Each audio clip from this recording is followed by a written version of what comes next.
Wala si Boy Bulak ah. Pagod ka. Para pag-date na. Tulog yun, tulog. Hindi na kabatasan. Oo. Commonwealth lang. Hindi na kabatasan. Pasig lang. Ikot na pa. Oh, akala niya naman mabubutol niya kaming dalawa. Hoy, mahina ka ba? Mahina ba kami? Gago. Batasan lang. Hindi pala nakasama si Randy doon. Sana, hindi ka pala nakasama noon.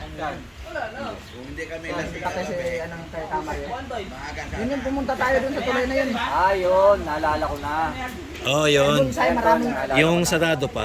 Oh, Hindi, sa kabila yun. Yung may Hindi, yung pinuntahan niyo. pag pumasok tayo, di na tayo makakabalik. tanawan ng tulay.